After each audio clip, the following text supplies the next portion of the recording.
Greetings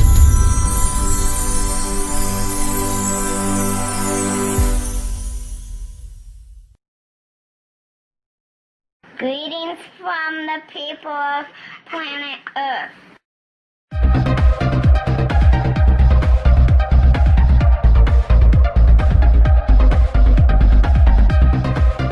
Democracycast from Democracy Watch News. Democracycast is available wherever you access your podcasts. You can also hear it at TuneIn Radio. Check out the website, where you'll find links to our podcasts and blogs. democracywatchnews.org.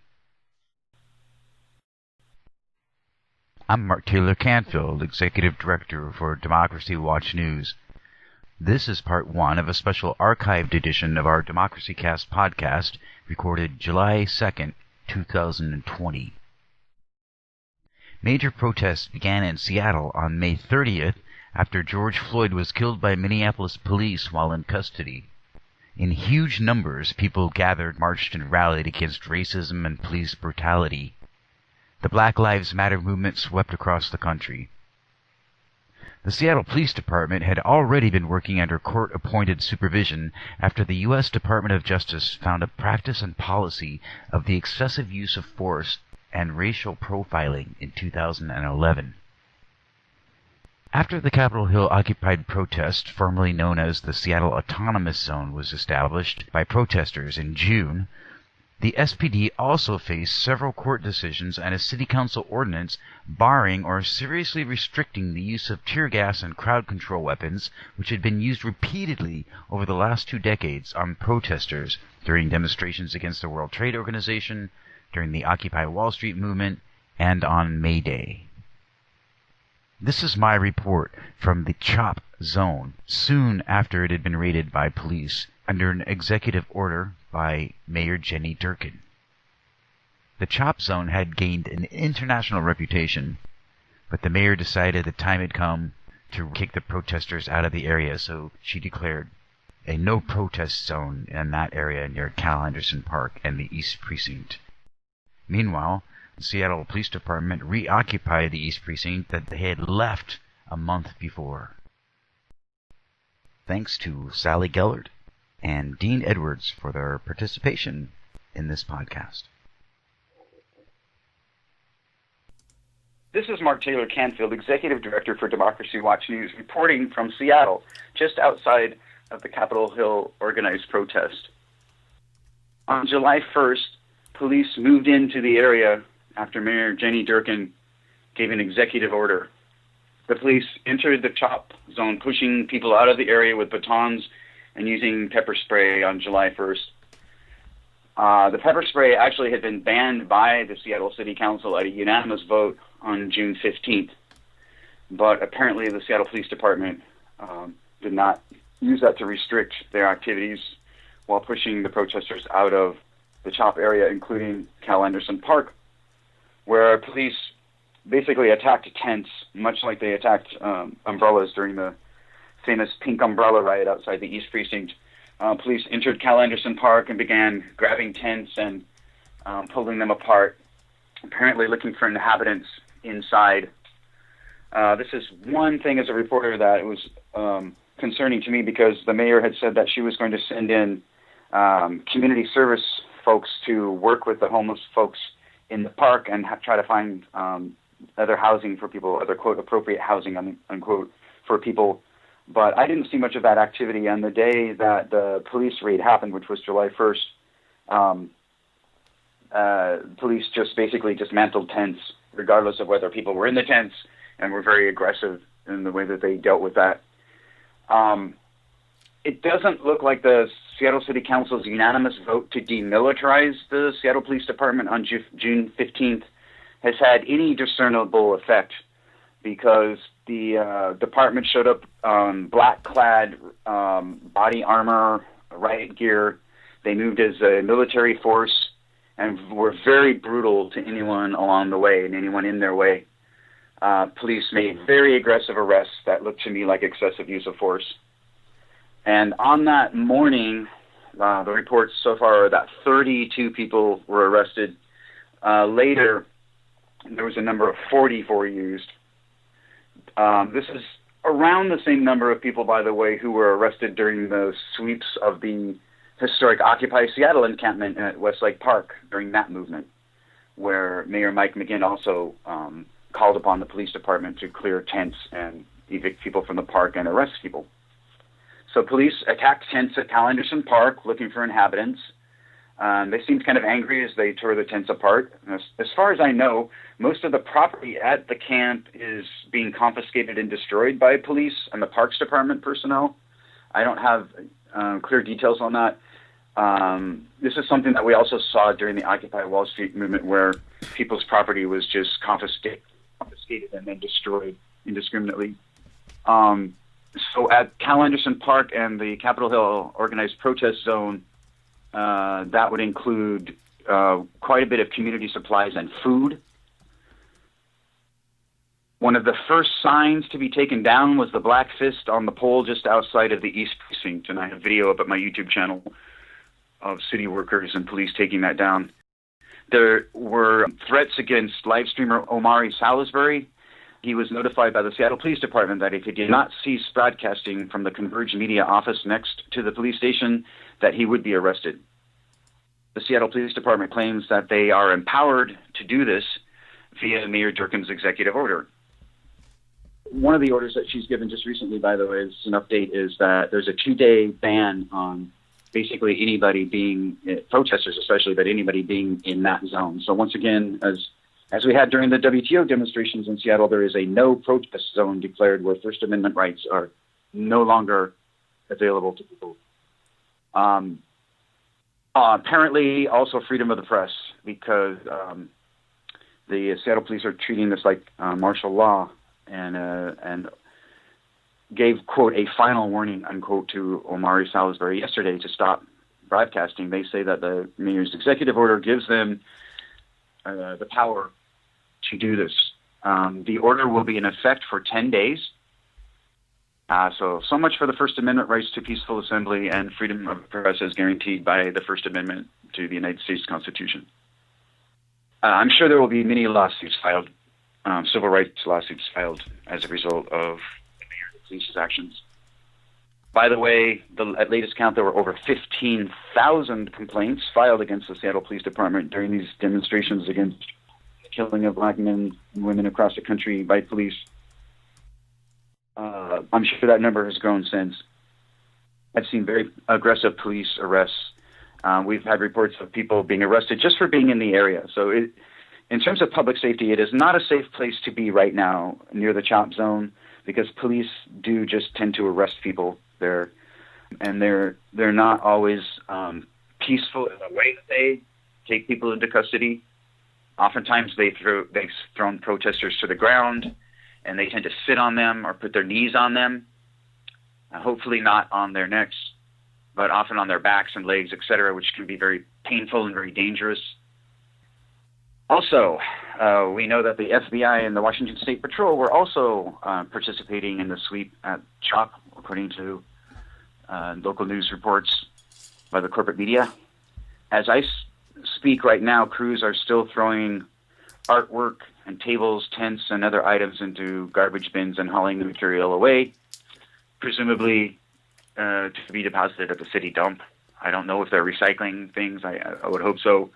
But the whole issue of people's private property is at their protest. They scare the protesters away and then just confiscate their tents. And even as a reporter, and that has happened to me at the Westlake Park protest during the Occupy Wall Street protest, I had a tent. And when the police finally made a sweep and arrested, I think, like 36 people that night, they also confiscated my tent, and I was never able to get it back. They told me that they had given it to the Parks Department, and that if I went to the Parks Department and could identify it, that I might be able to get it back, but that never happened. So meanwhile, there are a lot of right-wing agitators in the corporate media that are very ecstatic.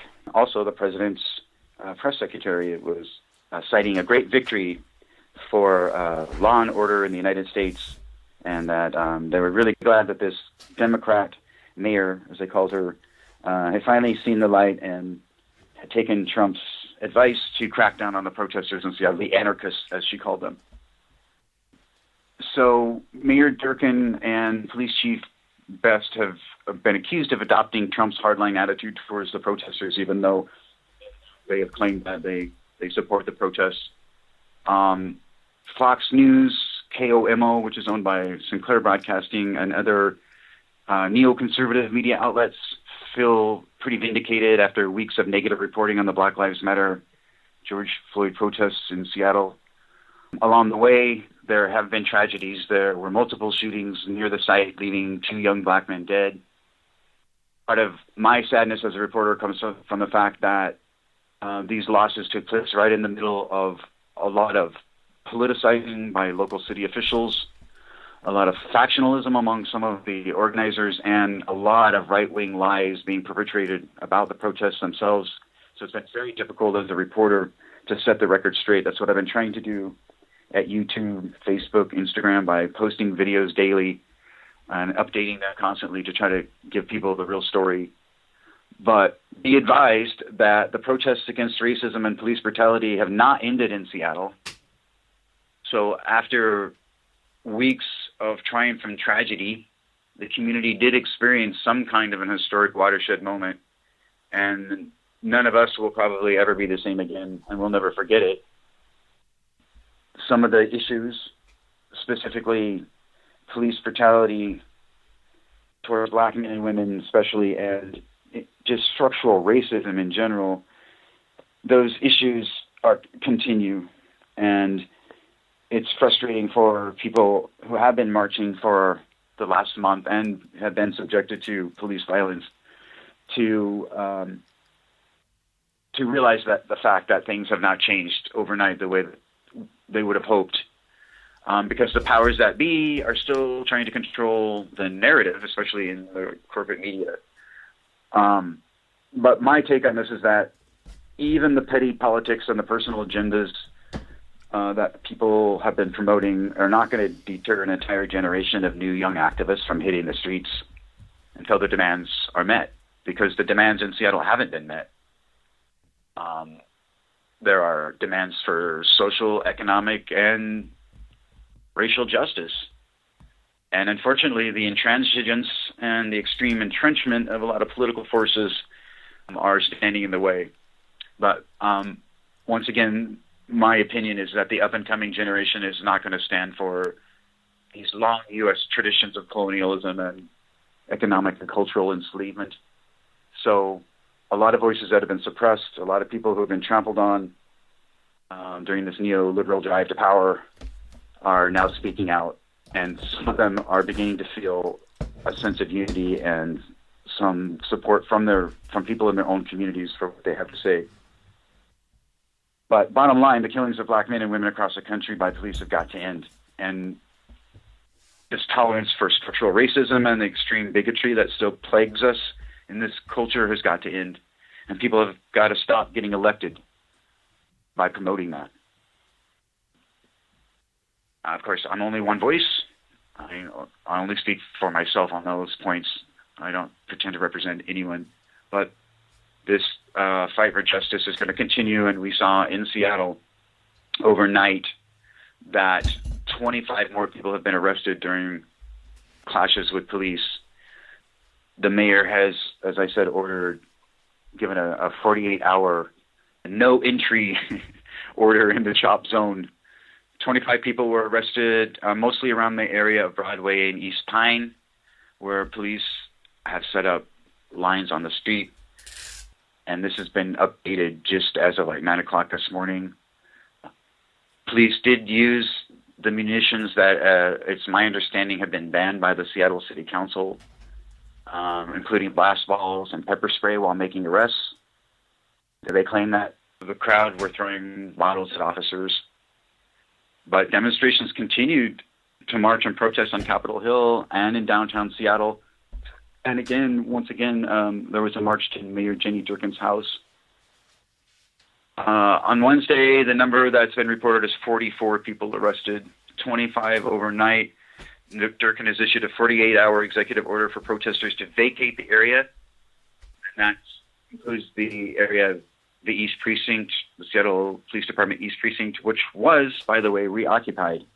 As the police moved through the area, they used their batons and pepper spray to clear the area of anyone who happened to be there, made a lot of arrests, very aggressive arrests and violent arrests on people, and then set up police lines all the way down to Pine and Broadway to keep people out of the area. They did reoccupy the Seattle Police Department's East Precinct, where protesters have had this Capitol Hill organized protest, occupied protest. It's had several names along the way, but it's been a 24-hour-a-day vigil outside of the East Precinct with memorials to people killed by police outside of the station for about 3 weeks now. The demonstrations in Seattle started in late May in solidarity with protests across the country against the killing of George Floyd by police in Minnesota. And so that is the status so far. The police chief gave a press briefing yesterday, the day that police swept the area. She also was speaking from the East Precinct at one point, so police have reclaimed the building. And unlike some of the predictions, protesters actually did not do structural damage to the building. They didn't try to burn it, like happened in Minneapolis. Protesters left it alone, and some actually tried to protect it. But it was definitely covered with a lot of art. There was a big graphic art portrait of Angela Davis right underneath the East Precinct sign, which someone had covered. There were police station or police over with the word people, so it said the Seattle People Department. And that went on for weeks and weeks with protests, marches, film screenings, concerts, speak-outs, daily general assemblies, multiple marches per day, leaving from that area, the CHOP area, to the West Precinct in downtown Seattle, going to Interstate 5 and blocking the freeway there, which also happened again last night. One of the things that I've noticed is that there's been less reporting, and sometimes no reporting, from local news stations about the marches to the West Precinct or Interstate 5, which are happening daily. And that hasn't stopped. So the mayor has now, of course, exposed herself to potential criticism for heavy-handed police tactics, and the chief as well, which, I mean, seems to be the tradition in Seattle at this point, towards protesters, which is very unfortunate and really needs to change. There was some hope that the Seattle City Council had taken a stand to demilitarize the police department and change their behavior. But the mayor pretty much, and on a political level, the mayor, Jenny Durkan, and I do have an article at the Seattle Star where the title is, Seattle Mayor Jenny Durkan's crackdown on CHOP is politically motivated. There are politics behind this that a lot of people outside the city don't know and don't understand at all. There's a huge battle going on that has nothing to do with the original issues of why people began protesting to begin with. And that's sad. It's a very sad tangent that happens in city politics. But there is a huge battle between the Democratic Socialist City Council member Shama Sawant and Mayor Jenny Durkan, both demanding each other's resignation. And just, it's a side issue that really people, I think, are getting distracted from the original issues and why all this happened. But politically speaking, the mayor and the police chief used the issue of public safety as a justification to crack down on the protest. It is now a no free speech zone, a no protest zone, and will be for at least the next 24 hours, 48 hours, and maybe for as long as 10 days, which was the original executive order. The mayor has asked the city council to expel Shama Sawant, the Socialist City Council member, from the city council for leading supposedly a march to the mayor's home, demanding defunding the militarized police department.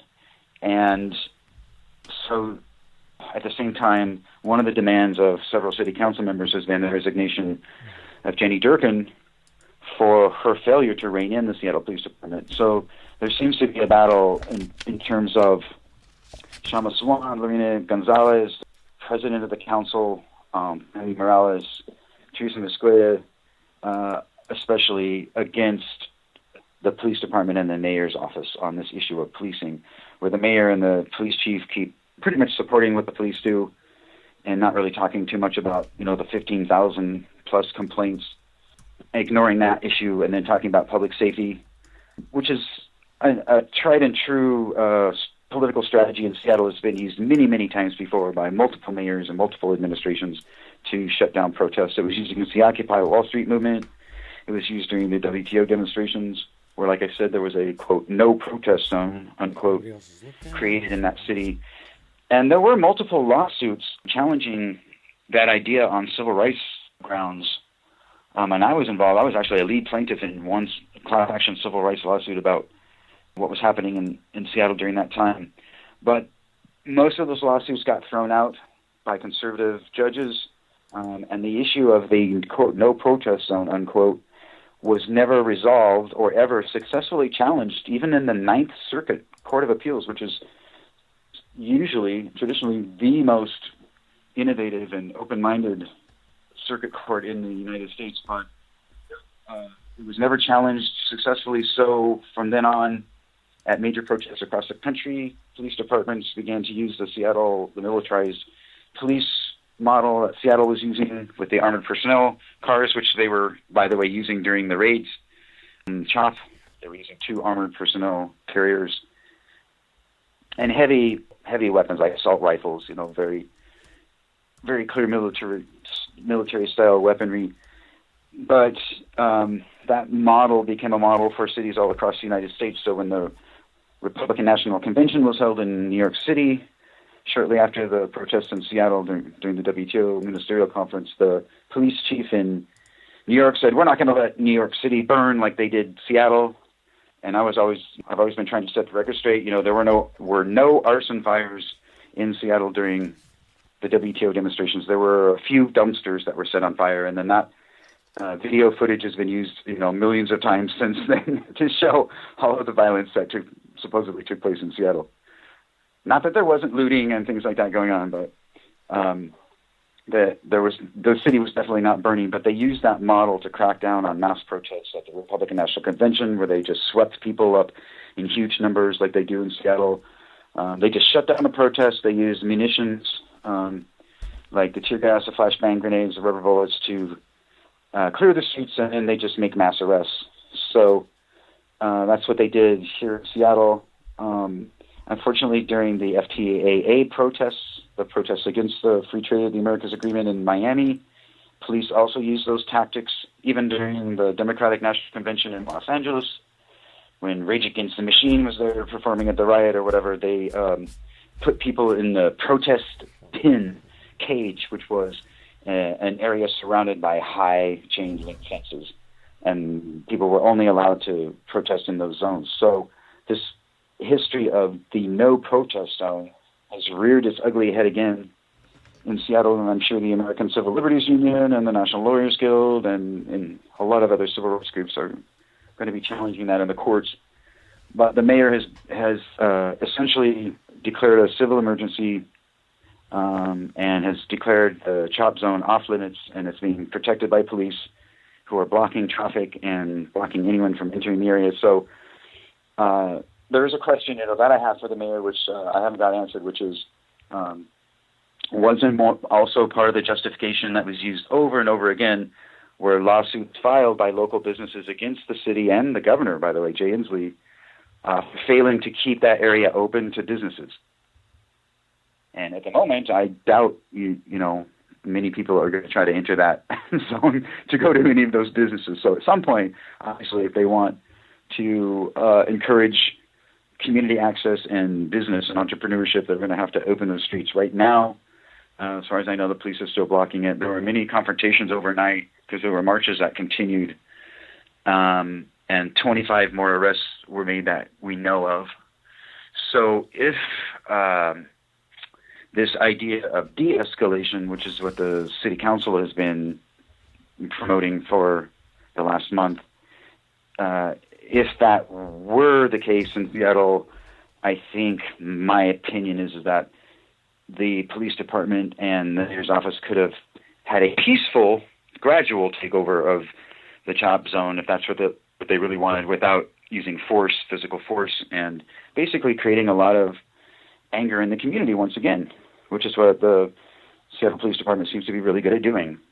They laid back, they left the East Precinct, and as I said, honestly, as a journalist, for many weeks there, I felt much safer because I wasn't getting attacked with flashbang grenades or tear gas anymore. And I could breathe, much healthier for me to be in that area. So that was my personal experience. Not to dismiss the violence that's taken place there late at night, which, nobody supports. But that's the case in Seattle right now. There are still ongoing confrontations with police, unfortunately, because they now have a presence on the street. They're looking like a occupying military force, and that attracts attention. And so, unfortunately, that's the story right now. It would be a different thing, I think, if there had been some kind of community outreach and real effort to not be violent toward protesters. But apparently the mayor is not concerned with that. Apparently she's not concerned about calls for her resignation. She said she's not worried. Apparently she's not concerned about the 15,000 plus complaints against police officers during these protests, or the fact that the police department is continually violating the trust of the mayor's department and the city council and the courts by using munitions that have been banned, both by the city council and by a court order. Carmen Best on June 22nd was begging to use tear gas on protesters, saying that her only other option was batons and guns. So during the raid, they used batons. Luckily, they didn't use guns. And there was no serious violent resistance. I mean, people were just kind of shocked by the overwhelming force that was shown by the police. Because the police pushed, with bicycle lines.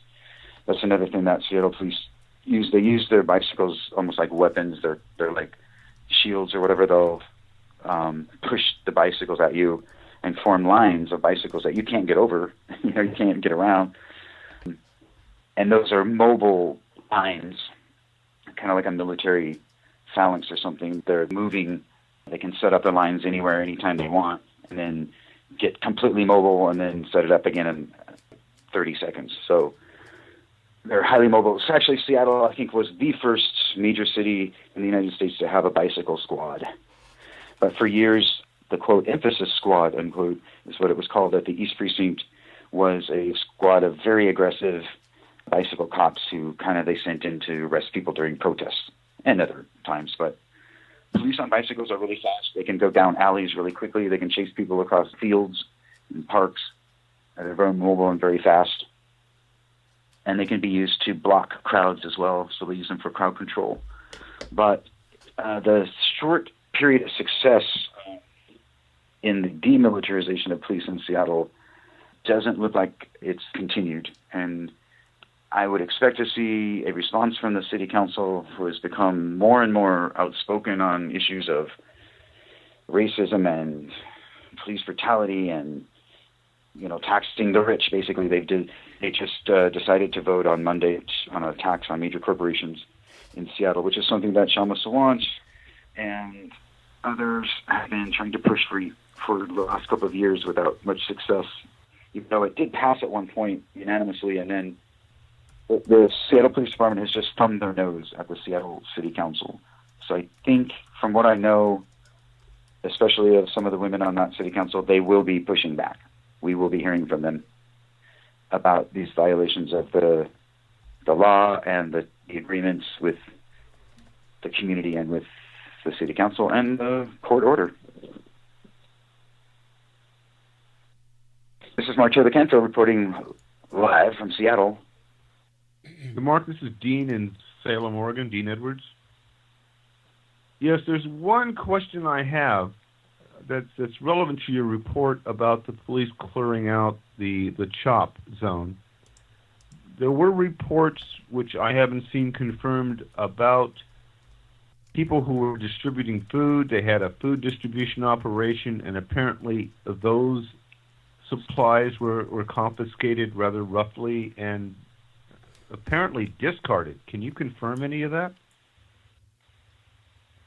I can't confirm it because even media got pushed out of the area, but you can see city employees, vests, pretty much trashing everything in the camp, including all the tents, the tables, the lot of canopies that were set up there where the tables for supplies were.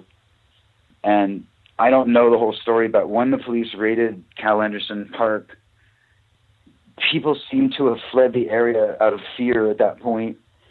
So I don't think that there were many, if any, people in those tents, and it's now been garbaged. But that goes back to the Occupy Wall Street movement too. That's exactly what they did with camps. In fact, one of the tactics that police used to harass people is that back during the Occupy protests, if somebody was at the park where it was being occupied, which went on for weeks, people occupied public spaces, and people set up tents and camps and very self-organized, like CHOP in some ways, and then had some of the same, issues and problems and challenges that CHOP had too.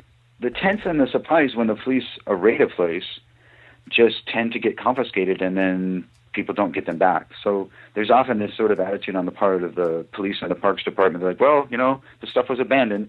During the Occupy Wall Street occupation at Westlake Park, if you left your backpack sitting anywhere, the police would just grab it and walk away with it. Well, it was abandoned. It was left there. It was, we're just trying to clean up the park, that kind of thing. So there's this issue of, a lot of people who are very pro-business and pro-capitalist, but they don't seem to mind when police confiscate protesters' property, And there doesn't seem to be any recourse to get that stuff back. How about media outlets that have offices in that particular part of Capitol Hill? And there's one that you have written for, that their staff were reporting that they could not access their office. Was that ever resolved? Are they allowed back into their offices now? I really don't know. I haven't heard. I could check their website to see what they're saying. That was a Stranger magazine, newspaper. Yes.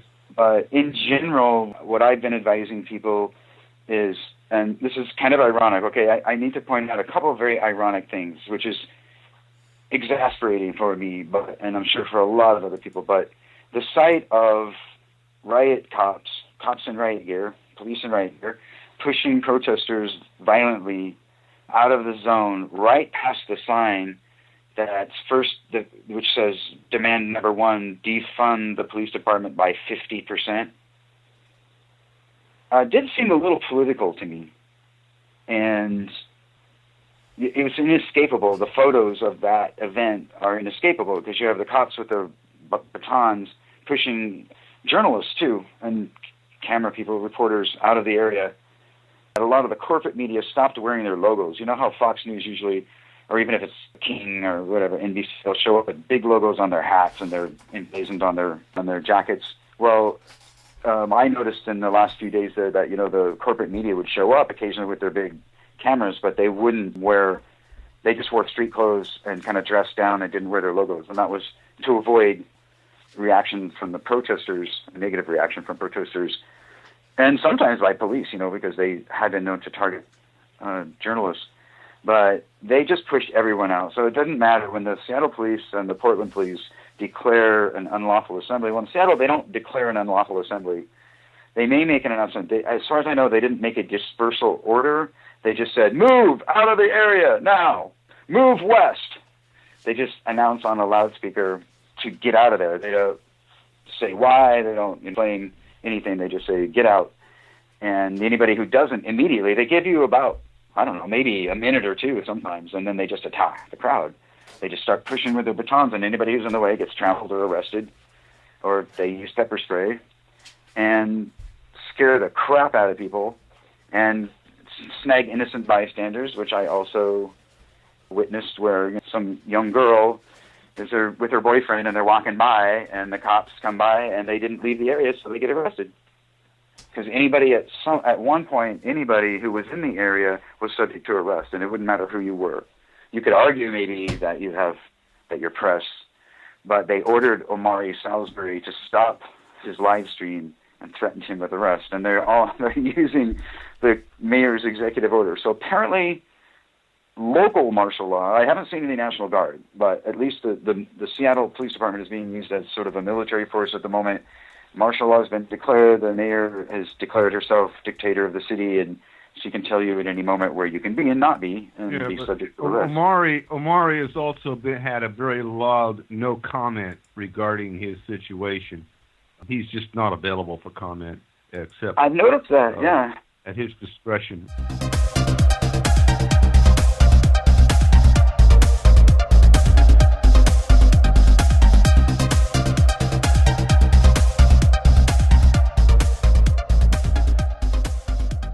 You have been listening to Democracycast from Democracy Watch News.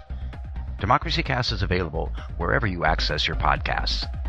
You can also hear it at TuneIn Radio.